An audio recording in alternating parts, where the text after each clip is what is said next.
Hello दोस्तों, तो स्वागत है आपका आपके अपने यूट्यूब चैनल में। तो आज हम लोग पढ़ने वाले हैं जियोग्राफी सब्जेक्ट में आज हम लोग टॉपिक कवर करने वाले हैं मैप यानी कि मानचित्र। तो मैप यानी कि मानचित्र, तो मानचित्र पढ़ने से पहले सबसे पहले हमें जानना जरूरी होता है कि मैप यानी कि मानचित्र होता क्या है। तो चलिए जानते हैं मैप के बारे में। तो यहाँ मानचित्र असल में दो शब्दों से मिलकर बना होता है, मान प्लस चित्र। मान प्लस चित्र मिलकर बना होता है मानचित्र। तो इस दोनों का अलग अलग मतलब होता है। मान मतलब होता है ब्रह्मांड यानी कि यूनिवर्स, और चित्र का मतलब होता है इमेज यानी कि छाया, या आप फोटो भी इसको कह सकते हैं। यानी कि ब्रह्मांड की छाया या फोटो को हम लोग मानचित्र कहते हैं। तो मानचित्र में क्या क्या आता है और मानचित्र में हम लोग को क्या क्या पढ़ना पड़ता है, ये हम लोग अभी जानेंगे। तो मानचित्र में सबसे पहले आता है सेलेस्टियल ऑब्जेक्ट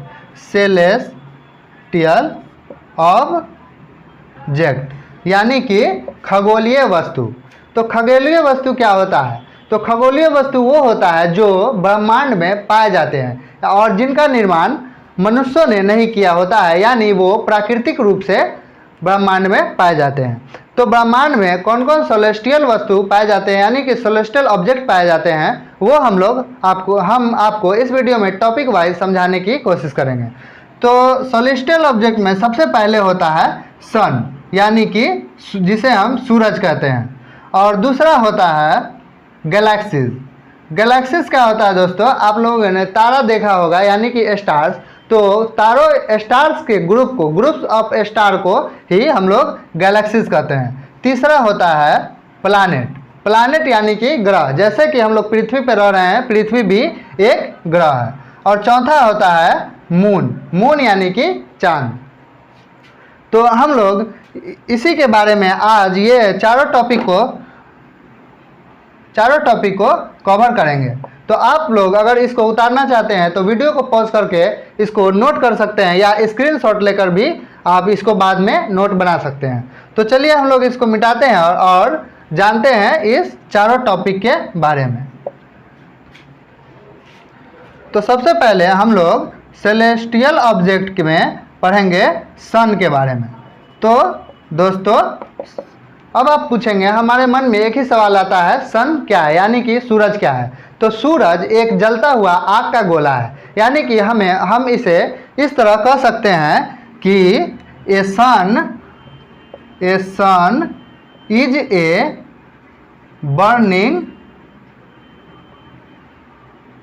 ऑब्जेक्ट, यानी कि एक जलता हुआ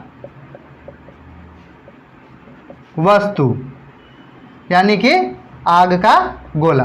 तो सन को हम लोग कह सकते हैं जलता हुआ वस्तु। तो ये तो हम लोग समझ गए कि सन एक बर्निंग ऑब्जेक्ट है। तो यहाँ पे दूसरा था हम लोग का गैलेक्सीज। तो दूसरा हम लोग का पॉइंट था गैलेक्सीज। तो गैलेक्सीज को हम लोग कहते हैं ग्रुप ऑफ स्टार्स, यानी कि तारों का समूह। आप लोगों ने नेहा कक्कड़ का एक गाना सुना होगा, ले चलो हमें तारों की शहर में, यानी कि वो वहाँ पे वो कहना चाहती है कि तारों के समूह में, यानी कि गैलेक्सीज में। तो यहाँ तक आप लोग नोट कर सकते हैं। बोर्ड छोटा है इसलिए हमें थोड़ा थोड़ा ही लिखना पड़ेगा। तो अभी तक हम लोगों ने जाना खगोलीय वस्तु में दो टॉपिक कवर कर चुके हैं हम लोग, पहला सन और दूसरा गैलेक्सीज। अब तीसरा पे चलते हैं। तीसरा हम लोग का है प्लानेट, यानी कि ग्रह। तो सेलेस्टियल ऑब्जेक्ट का तीसरा पॉइंट है प्लैनेट। प्लैनेट यानी कि ग्रह। हम लोग जिस पृथ्वी पर रहते हैं वो भी एक ग्रह है, और इसी ग्रह के समान ब्रह्मांड में और भी सारे ग्रह हैं जिसे हम प्लैनेट में जानते हैं। प्लैनेट के का ही वो हिस्सा है। तो प्लैनेट में सबसे पहले आता है एम फॉर होता है मर्क्यूरी, मर्क्यूरी होता है। और उसके बाद आता है वी मीन्स होता है वेनस। और दोस्तों उसके बाद आता है ई मीन्स अर्थ यानी कि अपना पृथ्वी। और उसके बाद फिर आता है एम। तो यहाँ एम फॉर मरकरी होता है, और दोस्तों दूसरा एम फॉर मार्स होता है। और उसके बाद आता है जे यानी कि जुपिटर। और जुपिटर के बाद दोस्तों आता है एस फॉर सैटर्न। और सैटर्न के बाद आता है यू फॉर यूरेनस। और लास्ट फाइनली दोस्तों आता है एन फॉर नेपट्यून। तो प्लैनेट में इतने सारे ग्रह प्लैनेट के अंतर्गत आते हैं, और सबका अपना अपना स्पेसिफिकेशन है और अपना अपना काम है। तो आप लोग इसको भी नोट कर सकते हैं, और इसको आप लोग अलग अलग करके इस फॉर्म में भी 1 2 ऐसे करके लिख सकते हो। तो दोस्तों इसको मिटाते हैं और चलते हैं अब आगे की वीडियो में। आप चाहे तो इसका स्क्रीनशॉट भी ले सकते हैं। और सेलेस्टियस ऑब्जेक्ट का सबसे लास्ट और आखिरी टॉपिक है मून, जो चौथा में हम लोग लिखे थे। तो हम लोग मून को के बारे में जानेंगे। तो मून को हम लोग एक डायग्राम बनाकर और उसके आधार पे समझेंगे। तो मान लीजिए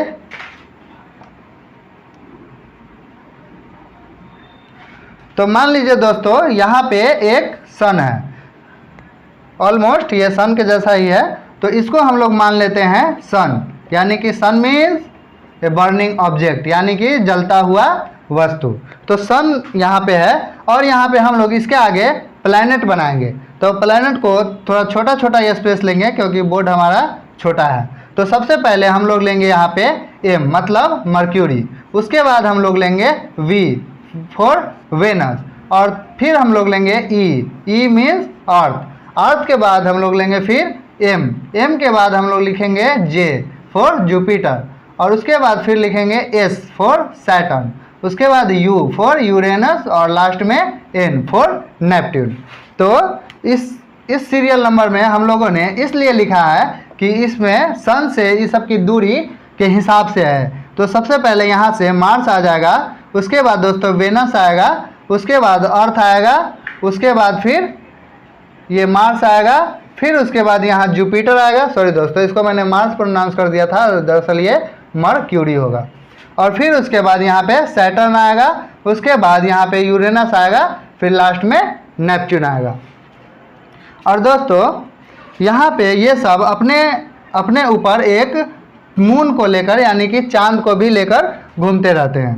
तो इसमें यहाँ पे ऐसे होता है, बना लेंगे यानी कि ये प्लैनेट है। तो यहाँ पे हम लोग यहाँ पे देखेंगे कि किसके ऊपर कितना चांद है। तो इसके ऊपर नहीं है तो इसको न्यूट्रल ही रहने देंगे, इसके ऊपर भी नहीं है तो इसके ऊपर भी हम लोग न्यूट्रल ही रहेंगे। अर्थ के ऊपर 1 है तो हम लोग यहाँ पे छोटा सा अर्थ बना लेंगे, और मून के ऊपर 2 है तो इसे अर्थ से थोड़ा बड़ा बना लेंगे। यहाँ पे इस पे 1 चांद है, इस पे 2 है। और दोस्तों जुपिटर के ऊपर 53 है, 53 चांद है, तो इसको हम लोग को बड़ा बनाना पड़ेगा, और इसके ऊपर ये जो चांद भी देंगे ये बहुत बड़ा होगा। और जुपिटर के तरह ही सैटर्न का भी 53 ही मून होता है उसके ऊपर, तो यहाँ पे भी हम लोग को ये बड़ा देना पड़ेगा। और वही बात करें यूरेनस की, तो यूरेनस के ऊपर उन जो होता है वो होता है दोस्तों 27, तो यहाँ पे हम एक छोटा सा दे देंगे। और नेपच्यून पे भी होता है 13, तो यहाँ पे भी हम लोग छोटा सा दे देंगे। तो यहाँ पे अर्थ पे हो गया कितना हो गया ये भी हम लोग को लिख देते हैं, यहाँ पे 0 0। अर्थ पे हो गया दोस्तों 1, मून पे ये मार्स पे हो गया 2, जुपिटर पे हो गया 53, सैटर्न पे भी हो गया 53, यूरेनस पे हो गया 27, और नेपच्यून पे हो गया 13। ये भी दोस्तों आप इसके साथ लिख लेंगे। तो मून को भी आप लोग समझ गए ही होंगे कि किस प्रकार का होता है और ये दूरी है। यहाँ पे जैसे कि पृथ्वी से चांद की दूरी होती है 3,84,400 किलोमीटर। और इसको हम लोग लाइट स्पीड यानी कि प्रकाश वर्ष में नापते हैं कि एक साल में ये प्रकाश वर्ष एक साल में कितनी दूरी तय करती है। तो दोस्तों यहाँ तक आप लोग समझ गए होंगे, इसको नोट कर लीजिएगा या स्क्रीनशॉट ले लीजिएगा। और दोस्तों यहाँ पे एक बात और, लाइट की जो स्पीड होती है वो होती है 3 लाख पर किलोमीटर पर आवर्स की स्पीड लाइट में। तो दोस्तों हम लोगों ने यहाँ तक जाना कि मैप के बारे में, यानी कि सोलेस्टिक ऑब्जेक्ट यानी कि ब्रह्मांड के वस्तु और कौन कौन सी होती है उसके बारे में। और अब हम लोग जानेंगे मैप क्या होता है। मैप मतलब क्या होता है ये तो मैंने बता ही दिया था। अब हम लोग मैप का डिफिनीशन जानेंगे। तो मैप का डिफिनीशन आप लोग इस प्रकार अपने से बना सकते हैं कि मैप वह वस्तु है जिससे कि ब्रह्मांड में उपस्थित वस्तुओं को रिप्रेजेंट करता है, यानी कि दर्शाता है। जो जैसे कि village, town, countries, cities etc, यानी कि किसी भी जगह, स्थान, किसी भी देश, शहर के को जो दर्शाता है उसे हम लोग मैप कहते हैं। तो मैप का काम ही होता है दर्शाना, तो यानी कि इसको दर्शाना। तो मैप का अगर आप लोग डिफिनीशन बनाएं तो दोस्तों मैप के डिफिनीशन को हम इस प्रकार लिख सकते हैं, ए map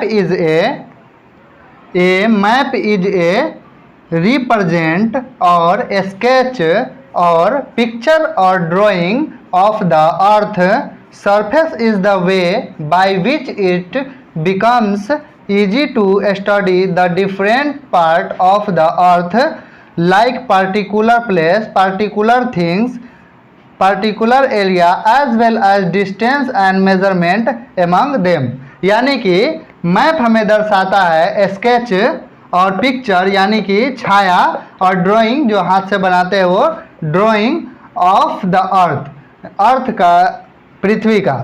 surface is the way by which it becomes easy to study, इसके उपयोग से हमें आसानी हो जाती है पढ़ने और जानने में डिफरेंट पार्ट ऑफ द अर्थ, और पृथ्वी के अलग अलग हिस्सों के बारे में, जैसे पार्टिकुलर प्लेस किसी भी जगह के बारे में, पार्टिकुलर थिंग किसी भी वस्तु के बारे में, पार्टिकुलर एरिया यानी कि किसी भी जगह के बारे में, एरिया यानी कि, as well as distance and measurement, जैसे कि डिस्टेंस दूरी एंड, और दूरी कितने दूर है उसके बारे में।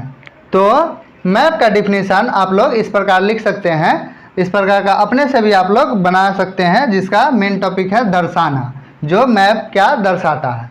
तो मैप में भी ऐसे 3 प्रकार के होते हैं। मैप बहुत ही प्रकार के होते हैं, लेकिन जनरली जो मैप होते हैं वो 3 प्रकार के होते हैं। मैप को 3 भागों में जैसे बांटा गया है। तो 3 भागों कौन कौन सा है वो हम आपको बताते हैं। तो देखिए, सबसे पहला होता है फिजिकल, और दूसरा होता है पॉलिटिकल मैप। पहला होता है फिजिकल मैप और तीसरा होता है थेमेटिकल, यानी कि राजनीति के हिसाब से, और फिजिक्स यानी कि भौतिक के हिसाब से थेमेटिकल भी होता है। और तो इन तीनों के बारे में हम जानेंगे। तो सबसे पहले हम लोग बात करते हैं फिजिकल मैप के बारे में, यानी कि भौतिक के अनुसार मैप के बारे में। तो फिजिकल मैप में आ जाता है जैसे कि माउंटेन हो गया। तो फिजिकल मैप का हम लोग इस प्रकार में बनाएंगे। फिजिकल मैप में आ जाता है माउंटेन, रिवर etc, ऐसे इस प्रकार में फिजिकल आता है। तो फिजिकल का फटाफट हम लोग डिफिनीशन यहाँ पे लिख लेते हैं। तो दोस्तों फिजिकल मैप का अगर हम लोग डिफिनीशन लिखना चाहें तो इस प्रकार लिख सकते हैं, map showing physical features of the earth such as mountain, river, plains, oceans etc are called physical map. यानी कि जो मैप दर्शाता है भौतिक फीचर, मैप के बारे में जो भौतिक फीचर को दर्शाता है, पृथ्वी के भौतिक फीचर जैसे कि पहाड़, माउंटेन यानी कि पहाड़, रिवर यानी कि नदी, प्लेन यानी कि सतह, ओशियंस यानी कि समुद्र और इत्यादि। इसको कहते हैं हम लोग फिजिकल मैप।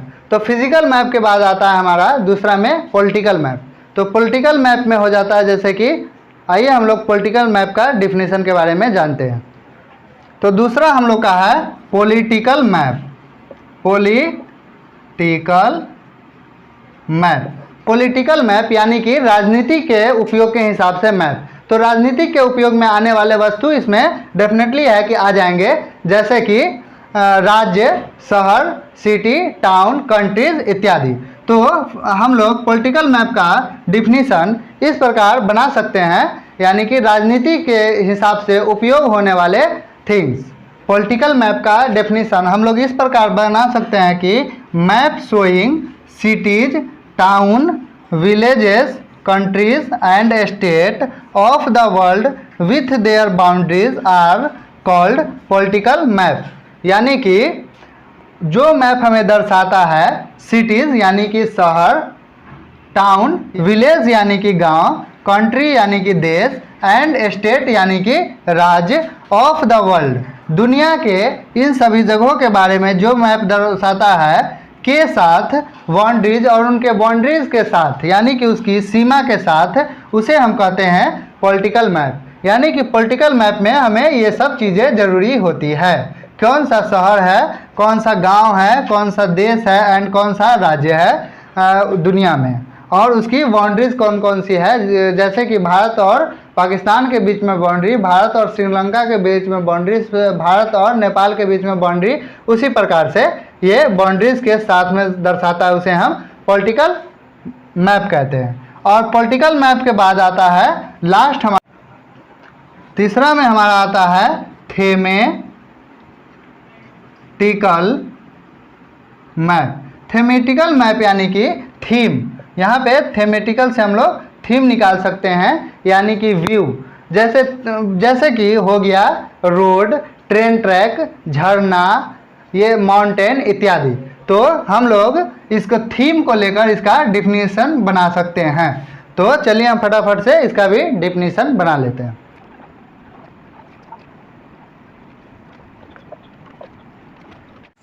थेमेटिकल मैप यानी कि थीम।